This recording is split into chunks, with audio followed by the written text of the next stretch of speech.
You know that feeling, a song comes on, or maybe a smell, or you see an old photo, and bam, you're instantly somewhere else some other time. Oh, absolutely. Memories are just incredible, aren't they? How they wire us to our past. So powerful. And sometimes when those connections seem, well, faded maybe, it can be unexpected things that light them up again. It's fascinating, yeah.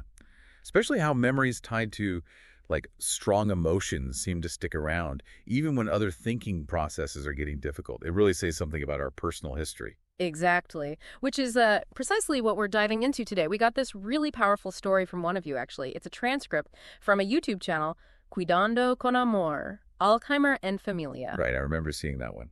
It's about how music made this huge difference for a man living with Alzheimer's. Yeah, it's a personal story from maybe 7, 8 years back about this British guy, an ex-soldier from World War II who, get this, was actually a pop singer for a bit afterwards. A pop singer. Oh. And the story shows really clearly how reconnecting with that passion, something from way back, had this tangible effect on him. His engagement, his mood. So picture this. WWII vet comes back, does some singing in pubs. This is the 1950s. He had that creative spark. Yeah. But, life happens. Got married, family came along, ended up working in a factory. The music kind of faded into the background, became a memory. Well, that's a pretty common path, isn't it? You have these passions, but responsibilities take over. They get put on a shelf. Totally. But what this story suggests is maybe they don't vanish. They're still in there, part of you, just waiting. Exactly. Waiting to be rediscovered. So fast forward, he retires, maybe the 2000s, and things start changing. He gets withdrawn less there. Yeah, the transcript mentions that, right? Like he was sort of stuck in the past, maybe thinking about what might have been. It sounds like that lack of daily structure, the stimulation from work, just disappearing, it really hit him hard. Retirement can be a huge shock to the system. You lose the routine, the social side of work, and if you don't find something else meaningful, well, yeah, you can end up isolated, dwelling on regrets. And then the Alzheimer's diagnosis came. Ah. And the transcript notes, strikingly, how fast the disease seemed to progress for him after that. Oh, that's tough. Really tough for the family. You could just imagine the son feeling like he's losing his dad bit by bit. So distressing. But the son didn't just, give up. He started searching for a way, anyway, to connect. And that really speaks volumes, doesn't it? That drive to find a connection. And that's where the music comes back in. The son remembers his dad's singing past. Okay. He digs out his dad's old records, vinyl. And an old record player, one of those combo units, radio, cassette deck. Wow, talk about unearthing the past. But that's smart, isn't it? Tapping into a time in his dad's life linked to good feelings, to his identity.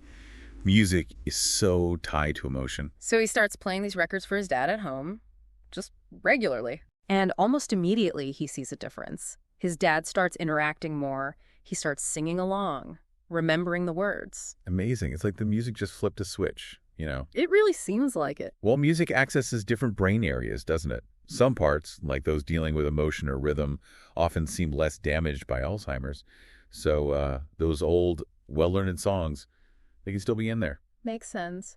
And the son, he didn't just stop at playing records. He started making mixtapes on cassettes, then CDs, all his dad's old favorites. Oh, that's brilliant, taking it further. And then I love this detail. He'd record his dad singing along while they were driving in the car. See, that active part singing together, that's huge. It's not just listening passively, it's connection. It's shared joy. It gives a sense of achievement, which is so important for both of them, really. Yeah, exactly. Now, here's another layer. The son saw how much this helped his dad, but he also saw, how many people struggle after retirement with isolation and decline. So he decided he wanted to do more. Raise awareness, raise money for Alzheimer's research there in England. Ah, so taking it beyond just their family. Right. He started sharing the videos he'd recorded his dad singing in the car online. Wow, that's brave. Putting their personal story out there, but powerful too, showing the real human side of it all. And one specific song, an Italian song, Quando, Quando, Quando, I think that's it. His dad just knew it perfectly. That video and others, they just took off, went viral, especially in England. People were really moved. I can believe it. It taps into something universal, doesn't it? Music, memory, seeing someone reconnect with themselves despite the odds. It's incredibly affecting. And the impact on his father, the transcript says it was remarkable, more engaged, happier. It seemed like other memories were coming back too. That fits with what we know about the brain's plasticity, its ability to kind of rewire itself. Meaningful activity like listening to and singing beloved music can genuinely reactivate pathways, boost mood, cognition. He even got fans in his 80s, something he never really had back in the 50s as a singer. That's wonderful. It shows the positive energy he must have been putting out. People responded to that joy.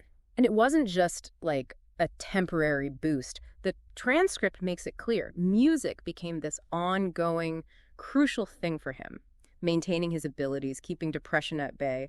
It was constant. Consistency is vital, yeah. It's like any therapy, really. You get the benefits through regular engagement. The music was this reliable anchor for him, stimulation, emotional connection. And incredibly, through sharing this story, they actually succeeded in raising money for Alzheimer's research. That's fantastic. It just shows how one personal story, shared openly, can ripple outwards and help drive progress. So this whole experience really informed the advice the speaker gave in that YouTube video. For anyone caring for someone with cognitive decline, the first step is dig into their past. What did they really love? What lit them up? Absolutely. It has to be personal, tailored. What works for one person won't necessarily work for another. You need to know their history, their passions. That's foundational. Music was obviously key here, especially songs with strong emotional ties. But he also said, look at other things. Old movies, TV shows. Right. Visuals can be powerful triggers too. Familiar actors, old theme songs, the whole look and feel of older shows, they can bring back a lot.